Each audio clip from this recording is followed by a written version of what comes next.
অপরূপ সৌন্দর্যে ঘেরা আমাদের এই বাংলাদেশ, আর বাংলাদেশের সবচেয়ে সুন্দর বিভাগ ধরা হয় চট্টগ্রাম বিভাগকে। আর এই চট্টগ্রাম বিভাগের মধ্যে সুন্দর একটি জায়গা হচ্ছে রাঙ্গামাটি। পাহাড় আর লেকের সৌন্দর্য যদি আপনি উপভোগ করতে চান তাহলে আপনাকে চলে আসতে হবে চট্টগ্রামের রাঙ্গামাটিতে। ভিডিওটি ভালো লাগলে অবশ্যই শেয়ার করবেন। পরবর্তীতে এমন ভিডিও পেতে আইডিটি ফলোইং করবেন। পার্বত্য জেলা রাঙ্গামাটিতে রয়েছে অসংখ্য সুন্দর স্থান, যা একজন পর্যটক কয়েকদিন ঘুরেও শেষ করতে পারবেন না। তবে একটি ডে ট্যুরে 3-4টি পর্যটক স্থান অবশ্যই আপনি ঘুরতে পারবেন। লেকের সৌন্দর্যের পাশাপাশি আপনি এখানে আসলে উপভোগ করতে পারবেন পার্বত্য অঞ্চলে যারা বসবাস করে তাদের জীবনধারা। এখানকার এক একটি পাহাড় আমার কাছে মনে হয় যেন স্বপ্নের রাজ্য। আমি মাঝে মাঝে ভাবি যদি এই শহরের কোলাহলযুক্ত জীবন থেকে একটু মুক্তির আশা থাকে আমার, তাহলে আমি একটা পাহাড় কিনবো, পাহাড়ে যাই, ওইখানে একটা ঘর করব, ঘর করে ওইখানে সারা জীবন কাটিয়ে দিব। আর এই যে দেখতেছেন আমার প্রিয় দল এখানেও আছে, বাংলাদেশের অধিকাংশ মানুষের প্রিয় দল হচ্ছে এটা, আর আমার গায়েও আছে আমার প্রিয় দলের জার্সি। আর এই জায়গাটি থেকে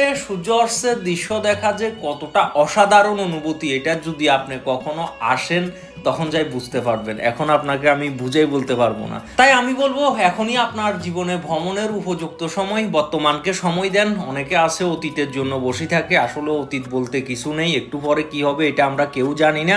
ধন্যবাদ, ভালো থাকবেন।